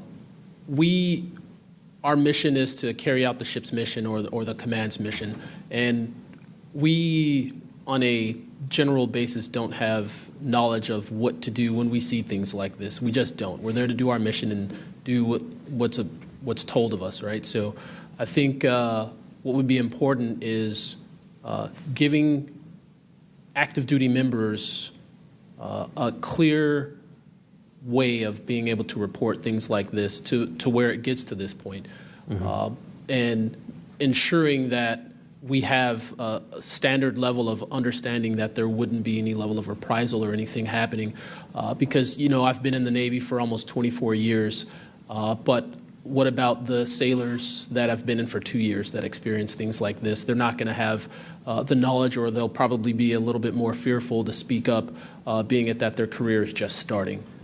Yeah, I want to commend you. You're the first witness to come forward that is currently serving, and it's recognized. And so I thank you. And your testimony is unbelievable. Let me ask this question: are you familiar with the Witness Protection Act that Representative Burchett has filed? I'm not too familiar, sir. Anyone on the committee familiar with it? It's fantastic. It's the language that we need. It's language that will protect whistleblowers from any kind of reprisal, and yet it's again and again blocked by this body in some way. Many a times it's being blocked not by elected officials but by staff behind the scenes. And the other bill, the UAP Disclosure Act, which was filed last year, Senator Schumer, who I cannot believe that there's a topic that he and I agree on, but he and I agree on this topic. He has sponsored it in the Senate. He put it on the National Defense Authorization Act last year. Remarkably, I can't get it it was stripped out by the House last year, and I can't get it onto the bill leaving the House this year. Mr. Knapp, how far would that bill go to actually getting the answers that we need? Pretty far. I think that they're still going to have roadblocks. The keepers of the secrets, the private companies that have been doing this job for intelligence agencies for a long time, are not going to cough it up. You'd have to force it out of them. And whether you can get them to admit that they have it or not, they're supposed to lie about it. They've been lying about it. More power to you. I hope it works. I hope it passes this time. But it's a daunting challenge to get them to open up after lying about it for more than 75 years. Yeah. And then finally, Mr. Borland, when you engaged with Arrow in 2023, you noted that their public statements did not match the reality that you and others had witnessed. In your assessment, what were the key limitations of Arrow? I would put it to you this way. The statement Arrow has made is scientific evidence of extraterrestrials. Scientific evidence requires a scientific control. Extraterrestrial is an entity on another planet. The only way to scientifically prove extraterrestrial is we have to go to that planet, acquire technology, bring it back, and compare it to what we have here. So you're saying they won't let anything out or they won't come forward unless they confirm that unless they go to the planet and confirm where its origin is? That would be scientific evidence, yes. And by that statement, Arrow found no scientific evidence of extraterrestrials is basically, I don't want to call it a psyop, but a misrepresentation, because we do have things. But making that statement is not technically a lie. It's a misrepresentation of the full truth. Thank you. Madam Chair, may I, just since we're on that topic real quick, how do we get to these other planets? How do we pass the Van Allen radiation belt safely? Good question for you. I cannot answer that for you. Thank you. I would now like to recognize Mr. Perry for 5 minutes. Thanks, Madam Chair. I think I'll start with maybe Mr. Borland. So you have a clearance, right? You're in uniform, you have a clearance. When did you leave service? What year? I left in 2013, February 2013. Who was the president, if you recall? 2013 would have been President Obama, sir. Wasn't President Trump, right? No, sir. Okay, so you have a clearance, right? You're serving in uniform, you have a clearance. Yes, Your sir. story, I think many of us are kind of picturing the scene. You walk out in the flight line, having a smoke, this event occurs. Do you have the perception, at least I do, based on your story, that this involves the U.S. government? Whatever you saw involves the U.S. government. That is 100% my opinion then and now.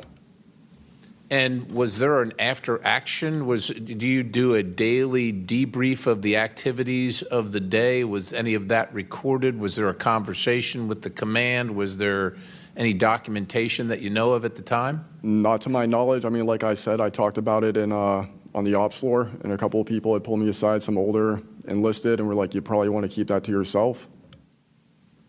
So did you get the impression that they knew what you were talking about, just didn't want you to harm your career or seem crazy, or that they didn't really witness? Did you know anybody else that witnessed what you saw? Again, not that night. Like I said, the only people that would have been out there would have been security forces, and then those of us that were doing ops. Security forces in uniform or contract? Probably both. Did you talk to them? Did anybody talk to them in an after action? Not to my knowledge, sir. Was there any interest in the command to determine and verify what you saw? Not to my knowledge, sir. It's unfortunate. Chief Wiggins, thank you for your service. Gentlemen, thanks all of you for your courage to be here. Your story's a little bit different. Sounds like it, well, for both of you guys, and also Mr. Nusatelli, if this were sanctioned by the U.S. government, even though you have a clearance, but it's classified above the clearance level, do you see any reason why they would allow you access, being present, viewing it, hearing it, being around it? Like, what is this, an accident? Like, does the U.S. government make these kind of accidents? They make accidents, mistakes like this? Like, we're doing this test of this new system, and we forgot these guys were standing here. Does that sound like something that the U.S. government would do? No, sir. Some of the launches we were doing were like $5 billion projects that had taken like 10 years to develop the technology. And these objects were coming right up to the launch pad. So any kind of mistake, I mean, it could cause a catastrophe. Right. So it's very confusing why these objects would be operating in and around our bases or during training exercises. So it would lend you to believe that the U.S. government had nothing to do with whatever it is you saw. Correct. They wouldn't want it there because it would potentially interrupt the proceedings at the time. Was there an after action? Was there a discussion by your command? Was there an investigation? It's pretty significant activities that you were involved in. Was there an investigation that you know of? We conducted investigations in real time. Right. And we document all the evidence. But as far as anything from higher up, I don't know if there was an investigation done. No information came down on what we should do. Were you ever interviewed at someone else's request? About that incident? Yeah, about the incident. I don't believe so. Do you think you find that odd? If something happens, you're around multi-million, maybe billion-dollar operations and launches of national security interests, very sensitive. There's an anomaly in the operation. The only person witnessed it, saw a UAP at Vandenberg at that time frame, that was interviewed was the one that witnessed the thing land. Why wouldn't, well, I don't know why I'm asking you, but it seems to me that we would want to interview everybody associated, even not associated, to find out if they were associated. Chief Wiggins, how about you? Was there an investigation? Was there an after action? Was there documentation on the incident that you were privy to? No, sir, not that I know of. And in my previous experience as an operations specialist, all operations that I've been a part of have been deliberate. So yeah.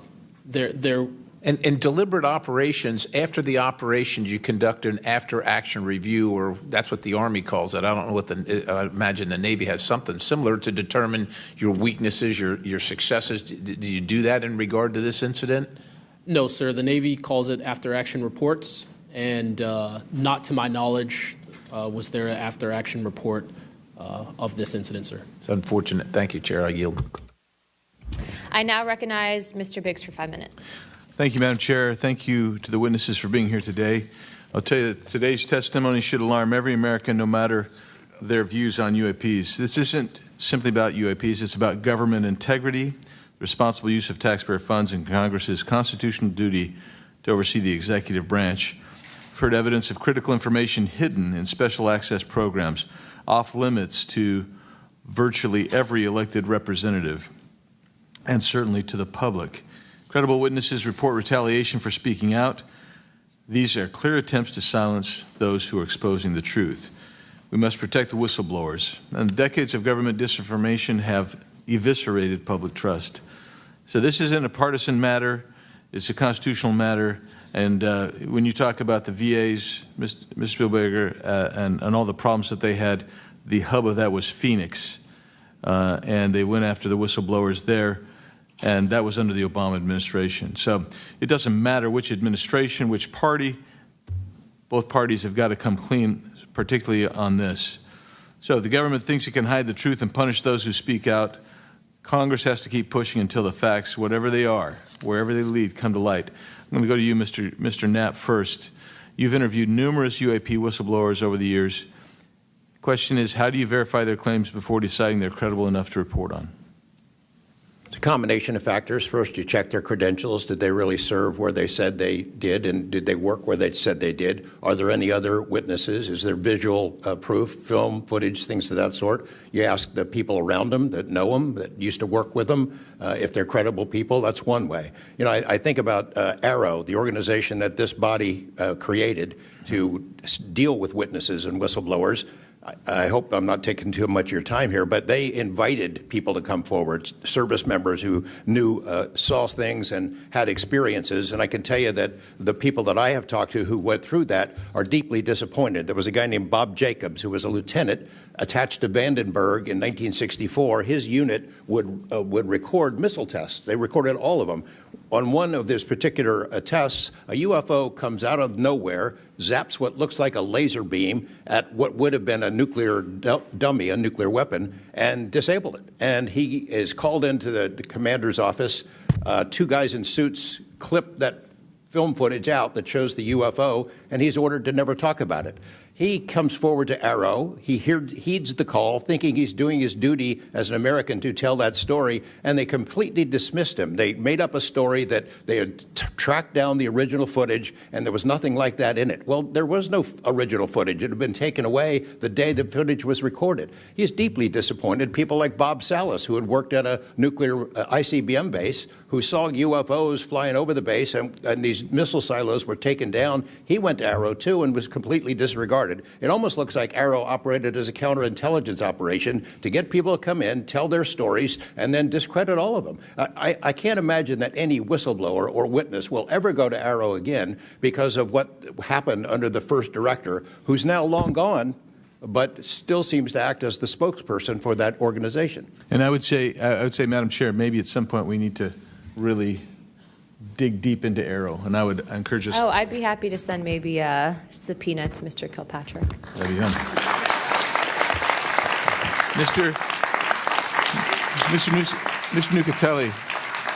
Mr. Nucatelli, you've testified that official Air Force records of the Red Square incident are now held by AARO and the FBI.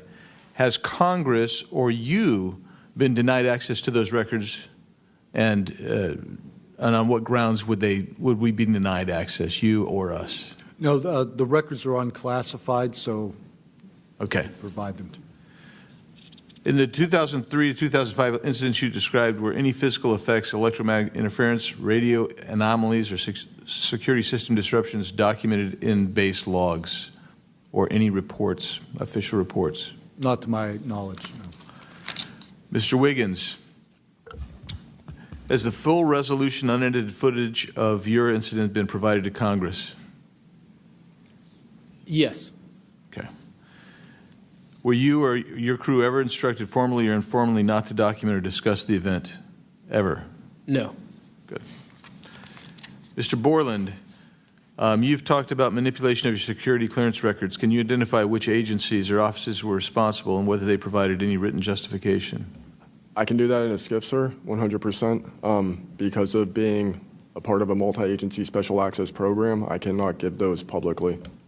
So I'd encourage us, Madam Chair, to have that skiff meeting if we can. And then, Mr. Borland, again for you. You testified that you withheld certain sources and methods from Arrow due to mistrust. Can you give us some specifics that led you to believe they were misrepresenting the truth? Well, as I said already, what I said about scientific methods, scientific control, extraterrestrials, I mean, I know what I've seen, I know what I know, and I know it's true. So any agency that's going to go public and try and manipulate the public perception of this subject in such a way that it is negative when I know the truth about it is why I had extreme reservations with it, and also what I've been through and other whistleblowers and people in the know about this subject have been through. So, Madam Chair, thank you for letting me wave on. I think the key thing there you talked about was manipulation of message, manipulation of narrative. That is really the problem with this entire the system that we've seen since you've started these wonderful hearings, Madam Chair, and I thank you so much. Thank you, Representative.